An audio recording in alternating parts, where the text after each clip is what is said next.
Hey, what's up?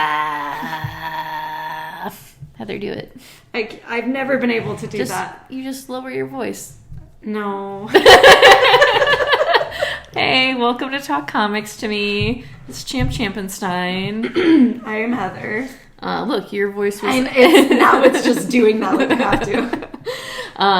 This is, I said again, Talk Comics to Me. We're here to talk about comics. Mm-hmm. I'm going to post this tonight. So it's up early. I'm going to do it. Oh you just God. Watch me. Oh my this God. is going to be up on Thursday night, the night we record. I promise. You're not even going to be ready for it. You're not. You're going to say, what is this notification that I have? It's me. It's us. All right, Heather, if you want to take it away, you can. I will. I'm here with this book. This is The Knight and the Lady of Play. This is by Jonathan Luna. It's a one-shot.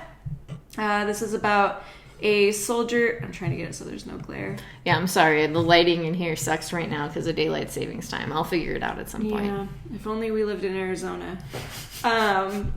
This is about a soldier named Vincenzo who, when the war in Italy is done, he is making his way back home. The story is told making my way down through the woods, actually.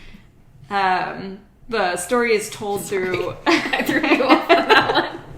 Letters he is writing to his wife about how, he's coming home, the war is done. He ends up in the woods where there's a witch and she curses him, and he discovers that all of the men that was in his unit, they've been in the woods the whole time. None of them actually got home. So it's him stuck in the woods and trying to, I wouldn't say befriend the witch, because that's not what he's trying to do. He's just trying to appease her so that he can get out. Yes, he can get out. But he ends up striking a deal with her where his men go and he stays. Mm. I really like this book. It ended up being very sad at the end. It bummed me out, and I want more, but this is it. It's just the one shot, so I have to live with this. It was incredible. I really liked it. The art was really good. The story was pretty simple, but really got me. It's by Jonathan Luna, right? Uh-huh. Yeah. Jonathan Luna. Okay, well, I don't have a lot to say because this is fairly self-explanatory. Everyone knows Macbeth. This is a comic book that is an adaptation of the story, or William Shakespeare's Macbeth. I got this because, I don't know, you guys all probably know this by now, I would assume, is that I do tend to like Shakespeare. It's something I grew up with. Thanks, Mom. And I think Macbeth is probably one of my favorite stories. It's just so because good. it is so good. It's so good. It's the only Shakespeare story that I was ever able to read. Yeah, and it's probably because of the witches and yeah. But yeah, there's something about this story I really enjoy, and I did not get through all of it because words. There are a lot of words, obviously. It's an adaptation of Macbeth, and it's only 2 issues. So there's... Is it a thick one? Yeah, it's pretty thick. Okay. So yeah, when I had gotten about halfway through, I was like, I gotta put this down and read other comics. But I personally really like the art. It's in black and white and kind of very sketchy and dark and shadowy. I could see why other people wouldn't like it, and I feel like the flow and everything and who people are is a little confusing, but once you get a hold of what certain faces look like, it's a little easier. Oh my God, the words are so hard to see. Yeah. I think that would be my only issue with it. So yeah, I was saying, just because I think too with the black and the white and the words being black and white too, it just kind of fades into the background. But Macbeth. I talked about that longer than I thought I would. It's Macbeth. It's Macbeth. So next we have Two Graves. This is issue number 1. This is by Genevieve Valentine and Ming Doyle and Annie Wu. Colors by Lee Luffridge. And Adita Bidikar does the letters. That's why they were so good. And like I said, I know that they're almost done lettering. I'm sure this is probably one of their last things. Heather liked this more than I did, so I'm going to let Heather talk about it.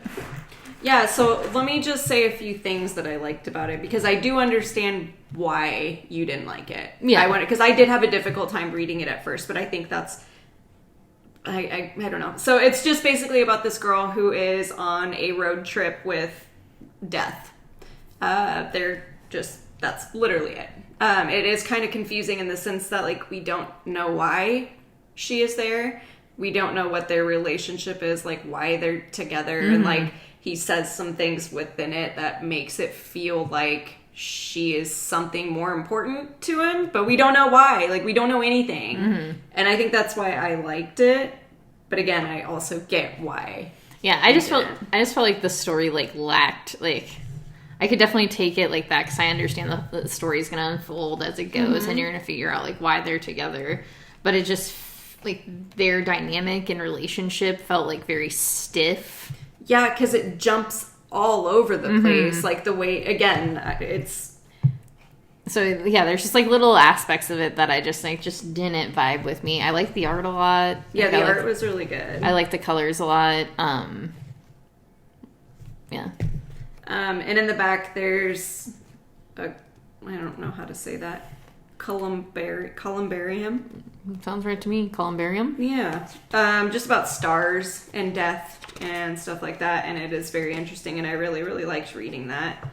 But yeah, that's 2 graves. 2 graves. That's it.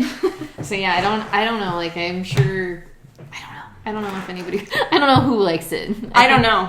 I think I'm probably one of the... I just really like stories where death is a person. And I mean, it is supposed to basically be like Persephone. Yeah. So, which I'm also into. Yeah. Okay, so I'll just keep going. We don't need to get into that. This is Monsters of Metal. This is another one shot. This is one of the silliest books I've ever read. This is just about a group of monsters who become bored with their never-ending life, and so they're like, what if we just start playing metal?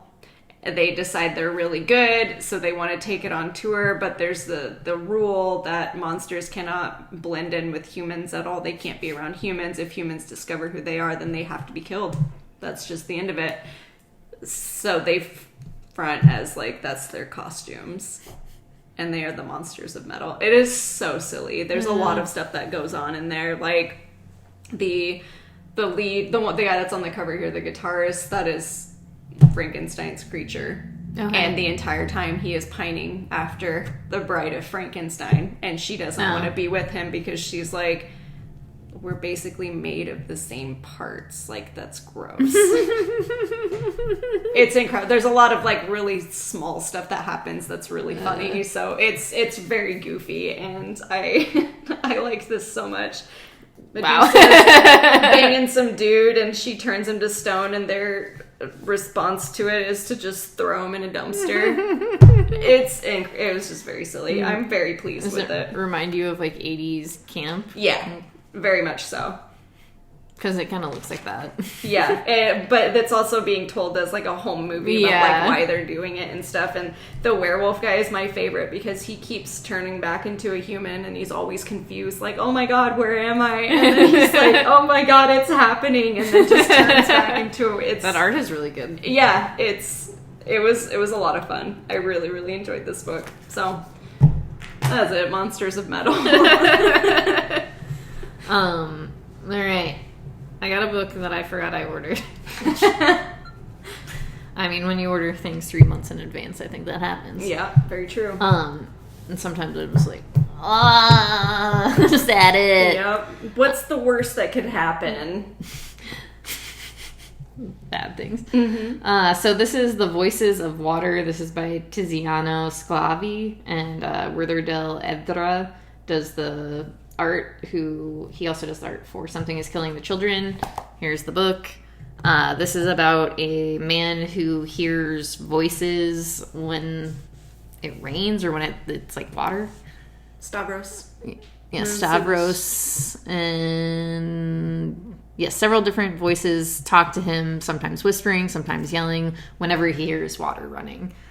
So all throughout this book, that I've read so far, about a fourth of it, it's raining the entire time. It's kind of told in different, like, segments. It's all, once again, in, like, black and white, very sketchy. I really enjoyed it, but I could see why other people wouldn't, because it's kind of... Here, I'll just go to this page. It can be a lot, I suppose, just like a lot of... It seems a lot easier, though, than the Macbeth one. Yeah, because it's just not as dark, yeah. I think. Otherwise, I think this book is a little confusing. A little weird, just because of the nature of what it's about anyway, because he's basically schizophrenic, for lack of a different word in this situation. So, voices of the water. Of water. The voices of water. We got it. Too many D's in there.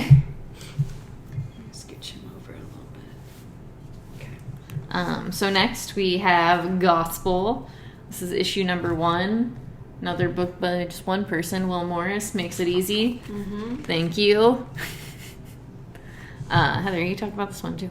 Okay. Do you want me to just read the inside? Yeah, might as well. Because it does a really good job of explaining it. England, 1538. It is a period of turmoil, a period of new technology, of progress, colliding with old ways, of haves and have-nots, of unbridled ambition and greed. For over 900 years, dynasties have risen and fallen, but one thing has endured: the Church of Rome's power over England's religious life, until, that is, King Henry VIII wished to remarry. I'm not going to keep reading any of this because it just goes into what history. Henry VIII did and the Pope and all that. But basically, this story takes place during that period of time. It follows, is her name Matilda? Matilde. Yeah, Matilde. Matilde. Yes, she wants to be known for doing things, and she is friends with a bard who is the one who is, like, telling her stories and stuff, but he obviously embellishes them, makes them more. But there is way more to this story, obviously, because it's like a story within a story that's been expanded into a bigger story. So I'm a sucker for that sort of stuff. I think that's why I really liked it, because I was like, oh, I love how it starts out with a bartender telling this story, and then the bard's like, I know where you got that story. Yeah, I'm actually the one who wrote that story. And then you find, that. And then when you get to this part where it's like, wait, what? Yeah. And then you find out that it's just another story that's being told, and we're just really deep into this story. It looks fantastic. Yeah, the art is so good. Yeah. The colors, too, like, her hair is such a vibrant, like, bluish green gray color. Yeah, I would definitely recommend this, especially if you're into all of this kind of stuff. I would say, like, medieval-ish stuff, because they also do go into a lot of, like, history aspects and, like, the idea of religion within these stories and within their world, which I really enjoyed. I would highly recommend this book. Probably one of my favorites this week, actually. I added it to my pull after just special ordering it, so I did like it quite a bit. Yeah, I added it when I first noticed it, just because of the way that it was solicited, because it was like Miyazaki meets Henry VIII, and I was like, okay, it's like everything I like. Yeah, I was like really intrigued by the cover. I think the cover does a really good job of being like, I want to know what this is about. And it seems like all of the covers are really like that way, but I'm excited. I'm really like curious to see what happens. Seems like it's going to be really good, so fingers crossed. Okay. So, last week you heard me talk about number 1. Now let's get right into number 2. This is Orc Island. Oh no. Again? Well, I will explain to you why in this issue. There was a part that made me very uncomfortable. Oh no. So do you want to put your Orc Island in the... I suppose. Okay. And the easel that Chris made for us? Yes. So they end up making it to Orc Island, and upon reaching the island, they are immediately attacked by orcs because they're invading Orc Island. Orcs! Not to be confused with orcs! Yes. So they're, like I said, they're on this mission to kill orcs to take their skulls back because that will make them rich. That's how they make money in the land that they are from. The part that made me uncomfortable was they find some, what do they refer to them as in here? Travelers, pretty much, like traveling orcs. They're very poor. It's a family. There's kids, there are parents, and they just straight up kill the kids. Like, brutally kill the kids. Yeah, they just murder the shit out of those kids. Yeah. It made me a little uncomfortable. I don't like seeing, and I know it's orcs, I know it's fantasy, whatever, but I don't like seeing kids get killed. Yeah. Especially in that way. It just makes me a little uncomfy. So, yeah, there was that, and I feel like it was just kind of brushed over. But, I mean, otherwise, it's fine. Mm-hmm. It's fine. I really, really like the art for it. The story at the end was incredible. Yeah. Yeah. It's called Dark, Dark Sea. It's about this... a sea dragon, ruler of all I see. Everything was under my control. It's just this little sea dragon who goes around in the ocean and is like, I made that. I did that. And then randomly discovers like a necklace that falls down from the top and realizes that he didn't make that. He's like, oh, so I have to take it back because it's not mine. And he discovers that there's more to this world.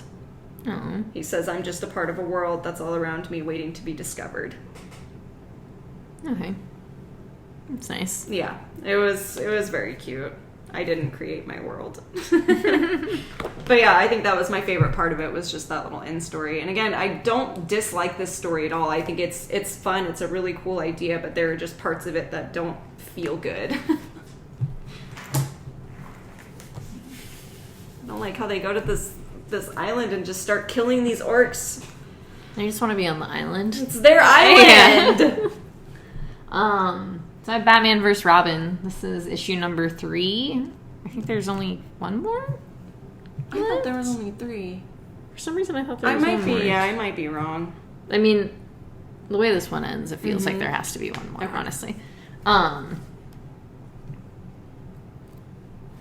don't really know what to say about this book because there's a lot going on. Basically, the devil Nezha has been possessing Damien and getting him to recruit all the or bring him all the Robins to possess them to try to take down Batman. And this is kind of the penultimate issue. We've been using that word a lot today. So this kind of is the high point of the story. You have Batman fighting all of the different Robins, kind of, and they are telling him like all of their like basically deep dark secrets and how they felt about their relationship with Bruce, and Bruce is kind of trying to deal with that while fighting them. There's a lot going on. I really like this issue. It's just all their grievances and all the stuff they've had to deal with. But yeah, it's just it's a good little story, I suppose, if you like Batman. Okay. Why is it called Batman? And well, I guess they were all Robins at one point. Well, yeah, because the main thing is like it started with Damien. Oh, okay. And like the main drive of all of this is Damien. Okay, that makes more sense. So yeah, this he is very much just versing Damien Robin, and this is Damien in this little Batman. I love that suit and the. I thought it was just Batman with an upgrade. No, it's Damien. I love that. That's cute. So yeah, it's just this is gonna roll into the Lazarus. The pit. Is that what it's called? Yeah. Lazarus World, Lazarus some shit. Oh wait, I'm thinking of like the actual pit. Well, yeah, no, it's the event that's happening. Yeah. And I can't remember what it was. I don't know. I don't know anything about Lazarus. No, it is a Lazarus. I know. I'm saying I don't know anything about like what's happening. Yeah, I say, but yeah, there's a giant event spinning out of this that is going to like that's what's all in that DC Connect for like the next couple months. Okay. Because there's a bunch of them. I am still deciding if I want to get any of those books because I don't really want to, but I suppose I'll see where this ends and see if I care. I've been wanting to get caught up because I did read the first issue. I liked it. Yeah, no, I say it's a good book, but like, I I don't need anything. I don't need an event that spins out of it that's just full of fucking one-shots. Yeah. No, Like, I'm tired of it. Like, I have, like, this story is fine. Just let me have this story, and I don't want to go beyond it. I'm getting a little tired of Marvel and DC, to be completely honest. It's like, give me a break, bro. Yeah. I think I'm just going to stick with indies from now on. So next we have Specs. This is issue number 1. It's a book by David Booher and Chris Sheehan. This is one of my favorite books this week. I think this was just my favorite book this week. Like, we were talking about this earlier. It's very good. It's just about these 2 kids in the 80s who discover in the back of an old comic an ad for these glasses that will grant your wishes. So, yeah, I love the art, of course. David Booher did Rain. Oh, okay. And that queer space book I read that I can't remember the name of. I'm pretty sure. I am pretty sure. Maybe not.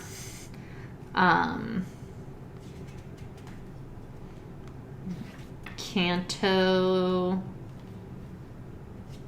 I looked up Booger instead. That should not have been that funny. I just want you to show me the books that they do. This book was a lot more gay than Killer Queens, that's what it's called. Okay. Lots of Firefly issues. Yeah, this book was better than I thought it was, a little more gay than I thought it was going to be. Not that that's a problem with me, but I was just like, oh, I'm pleasantly surprised by that. Yeah, it was a different kind of gay than what I normally read. The way that I worded that made it sound weird, but you know what I mean. Yeah, it's just something about the story that was just like really simple, straightforward, and good. Yeah, I like how I don't know, they explain how the glasses work in this issue, like the rules and things they can't do with them and stuff. I like that they just set up the boundaries right away so that you know kind of what you're getting into. Yeah, and I'm pretty sure this book is only going to be 4 issues. I think so, yeah. So I'm curious how they're going to get in and out of the story like so quickly and like how it's going to resolve itself. So I already want more though. Like I wanted to just keep going, but it's not one of those that has that ability. So we'll see. Whatever. You never know. You never know. All right.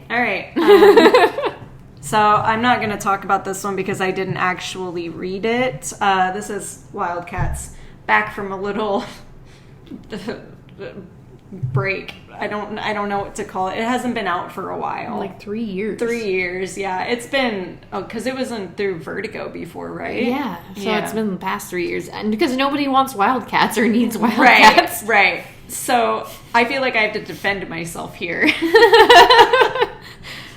It's by Matthew Rosenberg, and you don't have to defend yourself. No, I know. I just said something mean. That's not on you.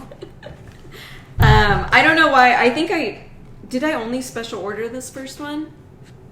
I honestly cannot remember. I can't remember either. I thought I only special ordered it. I feel like you did only special order it, but that was Monday when I pulled those books. Right. So. But I do really like Grifter, which is why I wanted to read it. Like Matthew Rosenberg, Segovia, I just like, okay, cool, I'm gonna read it. And then I didn't. And that's because Champ ruined it for me. The letters are not for me, and I didn't realize it until I tried reading it. They're very legible. You can see what's happening. It just, I made a comment in my head to myself about what it looked like, and I just couldn't take it seriously. Yeah, no, the lettering, I did, and this is my fault. I went to go read this book on Monday because I like Matthew Rosenberg, and I was like, oh, at least give it a read. And I opened it, and the text was abominable to me. Like, that lettering was just like, I can't abide it. Mm-hmm. Like, it's just not... Can't do it. It's a no from me, dog. That's not it. That's not it. I am going to read it, though. Just when I'm, in like a nicer mood. I feel like I get why it looks like that. Yeah. I suppose if you like Wildcats, try it. I keep calling it wild cards, but you know. I cannot, like, ever since you said it the other day, that's what I've been calling it. It's like wild cards, and even Rachel would. Like, they're brain worms, and they just, like, won't leave me. I can't.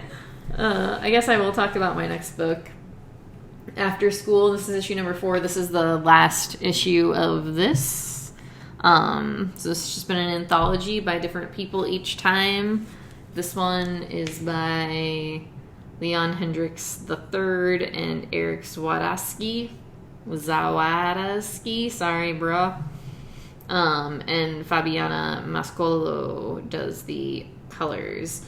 The story was about a high school club that basically ends up turning into a cult and commits murders. I love that for them. Yeah, it was I've really actually enjoyed like all of the stories that I've read of this like little anthology book. They were all very solid. I like the art in all of them. And for just 4 issues, I don't think it was not worth my time. Yeah, that's really all I have to say. So, little horror anthology. Very good. Thank you. I loved it. We have Love Everlasting next. This is issue number 4. This is a war story, and I just realized what Tom King's doing. What is Tom King doing? Because in each story, it's been like they're all love stories, but they've also been like this one's a war story. The last one was a Western. Mm-hmm. The one before that was like, so they're all within that realm of like what these stories were like within like the Silver Age of comics. Oh, okay. So like when I got to when I was about halfway through this, I was like, oh shit. Very smart. I really love that. Mm-hmm. I was just thinking of all the movies that I've seen when I was growing up. Yeah, no, it's all the the different types of Silver Age books that existed, and encompassing that is like the romance story. But yeah, this takes you back to just a straight up story. Like you don't have any of the layers of her being hunted, even though that is her hunter. Yeah. So it's basically her and the man who has been hunting her in this war story about World War I and about them falling in love. And then at the end, it switches to something completely different. It's, but she still has like the memories from the past story. And I don't know, there's something about this book I really, really like. And I like, it's the art. It's like the story itself. There's something I just can't quite put my finger on. It's really good. It's just confusing enough where I'm just like, I like this. It's keeping me on my toes. And then also the stories that are contained within there, the love stories are also really fun and interesting. I do like this one, how he keeps coming back. Mm-hmm. It was really sad. Yeah, it was very sad. But I'm glad that they finally got to fall in love. Yeah. But yeah, Love Everlasting. I personally think it's worth a read. I suppose I'll feel differently as we get closer to the end or once we get it all wrapped up. But was it 6 issues? I'm pretty sure it's 6. Yeah. That's... Okay. Okay. This is Locust, Ballad of Men. This is issue number 3. Here we go. This is just the story about if locusts took over the world and there was a weird cult being run by a man that used to be really good friends with you, who's hunting you. Okay. Yeah. Does that guy? Yeah, that's the guy who's chasing you. He's trying to hunt you down. But the reason he's hunting the man, Max, the main character, down is because Max rescued a girl, like a young child that they were going to sacrifice. Okay. And he said, no, she's like 7, dude. And like took her and ran. So this is him and the girl, like he's trying to keep her alive, makes her pancakes for the very first time. It's very sweet. And yeah, that's it. All right. It's just it's a cute little post-apocalyptic story, you know. I do enjoy it quite a bit, especially because it's locusts, and that's like a very gross thing to think about. But I feel like it's coming to an end, though, because they're on the other side of the story. They're like scientists who are kind of discovering how to take them down. So we're getting there. Maybe one day. What's going on, Jen? What you doing? She got all that nasty puke out of her. Now she's ready to go. Next, on that note, I have Sabretooth and the Exiles. This picks up from the end of the Sabretooth run. He ends up at a Orcus, I think that's how you say it, ship. He ends up on an Orcus ship where they're doing experiments on mutants. The Doctor starts doing experiments on him. The other group that he had left underground are after him because they're pissed off because he left them underground with no cares or anything whatsoever. And then that's where this picks up. I still really like this. I think my favorite part of this book specifically is the X pages, which I know I should not say I traditionally do not read. Because don't blame you.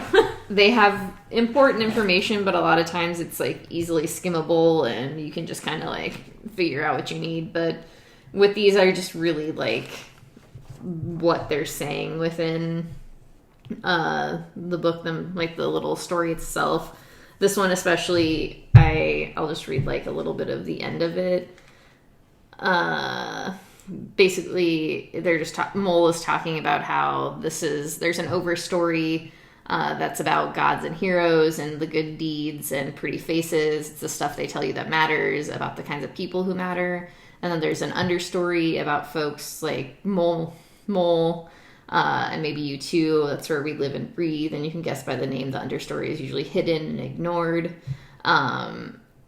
And so I really love that idea. And then he talks about how like Sabretooth is going to save the day and how like this is a story about all of us exiles. The story is about you. And I just like, I don't know, really love that shit. It was really good. Is it by the same team that did Sabretooth? Yeah, Okay. I'm pretty sure it's by the same team. At least the same writer. I cannot remember the artist on it originally, but I'm pretty sure it is the same artist. So, yeah, it was really, really good. Really, really pleased with it. Okay, so next we have Kaya. Yeah. This is issue number 2. This little story by Wes Craig. Just about a girl named Kaya and her brother... Jin. Jin, yes. Her brother Jin, their village was destroyed, and so they're kind of teaming up with an old friend of hers, who are, are they just lizard? Yeah, they're people? just lizard They're people. just lizard people. As far as I know. Lizard riders. Yeah. But yeah, they're teamed up with them to kind of survive and stay alive and stuff, and they're just on... A journey. They're on their journey. Yeah, it's just like a nice little adventure. Yeah, I don't think there's more you can really say about. She does have a magic arm, though, which hasn't really been addressed yet. I think it's just like a robot arm. Yeah. Well, it says here, magic arm. Well, so that's what I mean. Like, they've yeah. said, like, hey, give me your arm. But I want to know what's magic about it. Yeah, I love this story. I really like Kaya. I really like her brother. I love the lizard people. Yeah, I don't like the little asshole one, but the one who's like, let me take that kill. Yeah, like let's. I know that he's gonna. You gotta, if you're gonna have an adventure story, you've gotta have a bad guy. Yeah, it just won't work otherwise. So. Especially when you're with lizard people, there's got to be a bad, naughty one. All right. That's really all I have to say besides just read it, please. Yeah, it's really good. It's a lot of fun, and you can tell that it's going to be kind of a heavy story at some point. Okay. So this is Legion of X. This is issue number 7. This takes place directly after the events of Judgment Day.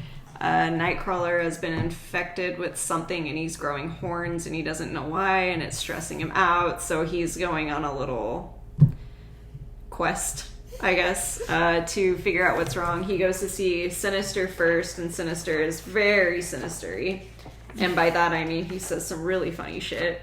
And the other doctor, which I can never remember his name. I'll just go to the front where they give me the cast. Dr. Nemesis. Yes, I do remember that. Yes.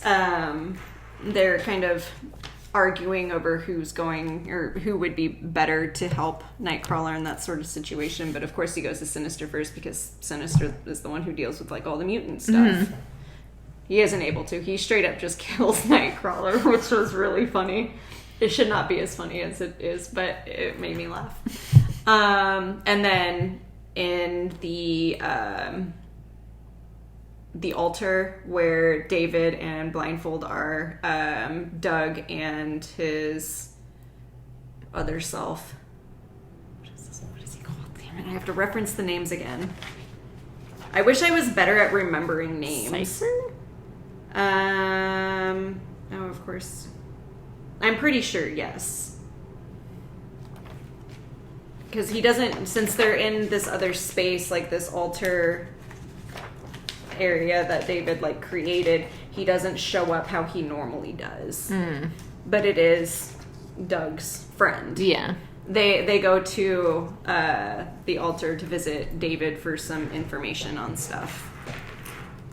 And then there's a character named Mother Righteousness who is like doing some shit with Banshee. I don't know. I'm confused.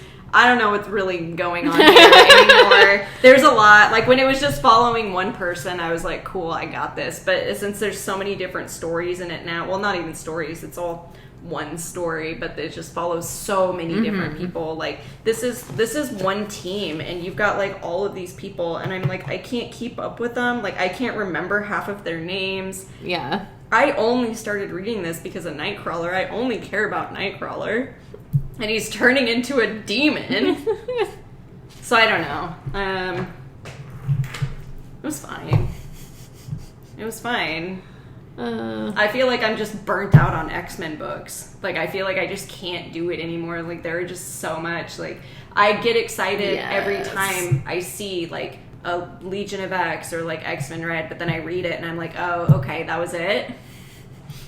I mean, I don't think you mean it like that, but yes, I get it. Because that, when you say that's it means it seems like it's very short, but that's never the case. It's like crazy dense. Yeah, there's a lot. There's like a lot of people to remember. Like, I just want to have fun.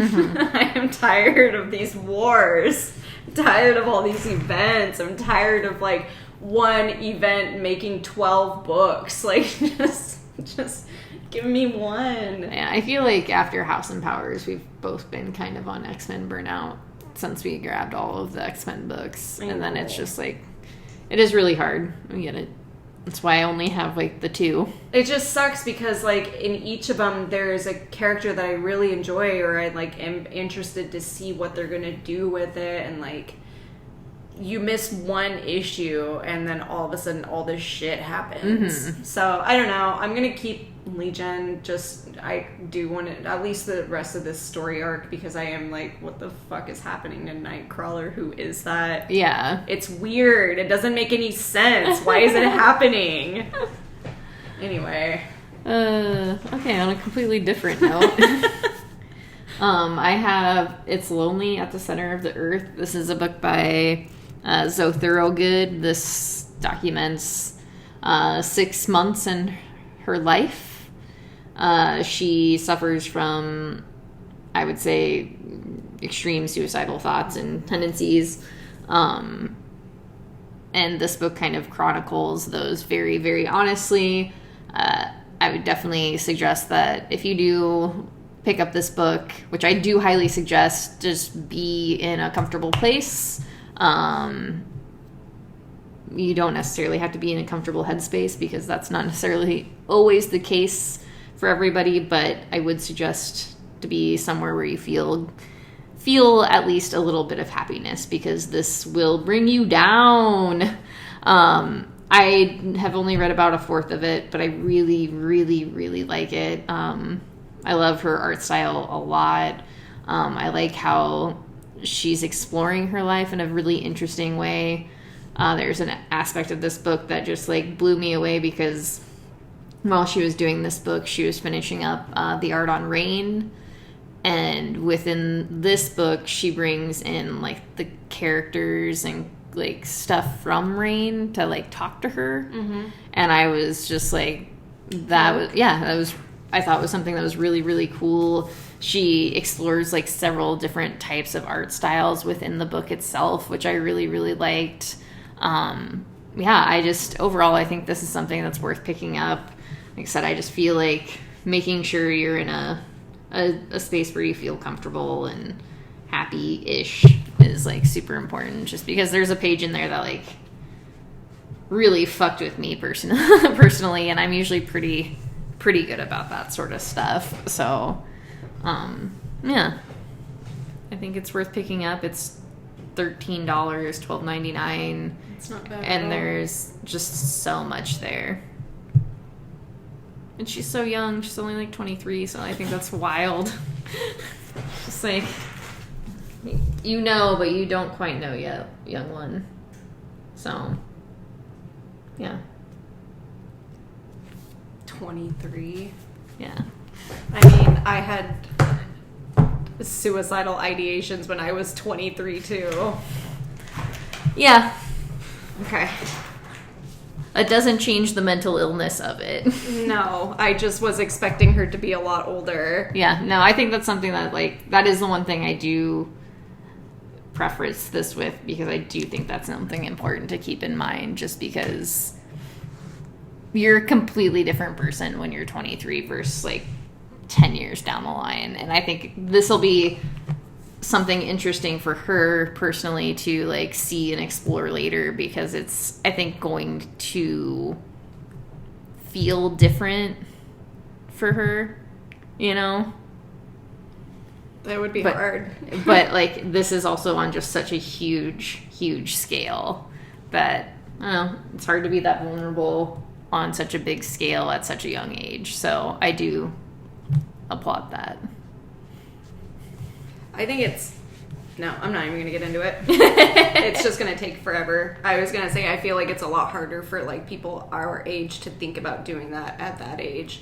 Whereas, like, a lot of younger people now, I've noticed, are more comfortable talking about that sort of thing because they didn't grow up with the same kind of shame that we did when it came to it.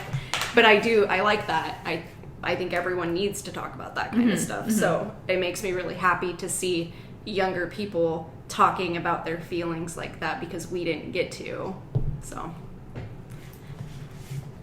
cool. Anyway, this is End After End, issue number 3. This is just about Walt, a guy named Walt, who is dead, and he's in this place called End After End. I was expecting a way different name than that, but just basically a fantasy purgatory with what appears to be a fucking cop. Yeah, he's trying to... that's fair. It is. I know. Because I didn't even...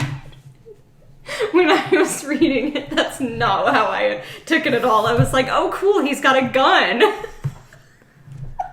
Well, he's being an asshole. He just shot some dude, and then he's like, we're gonna actually take over this whole End After End. And I didn't even realize that he's got the vest on and everything. God damn it.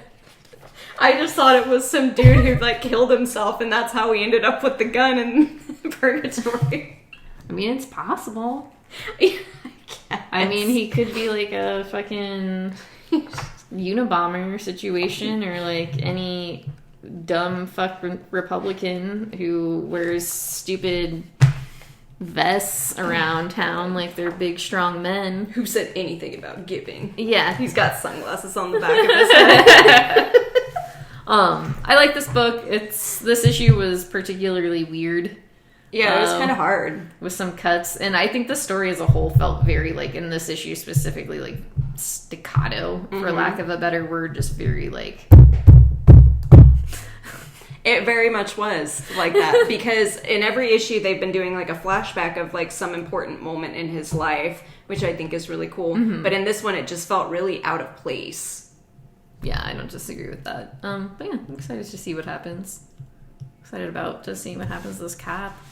Yeah, the cop. I can't believe I didn't even put that together. All right. Okay, so we have Nice House on the Lake. This is issue number 11. We have one more issue left. It's the penultimate issue. And let me tell you, this issue was kind of bananas. Yeah, I have to say, like, before we start, this page, when it first comes back, like, the art, isn't that colors, so good? I, like, stared at this for a few minutes earlier when I was reading this, because I was like, The last few issues, the art has been not completely different, but I think a little bit more defined than the first story arc. Like, a lot of lines and stuff have a lot more, like, I guess, meaning, and you can kind of tell the characters a lot more between each other than it was in the first story arc. And I don't know if I wonder if that was done on purpose, because they're getting their memories back. And now we're starting to remember who each one is.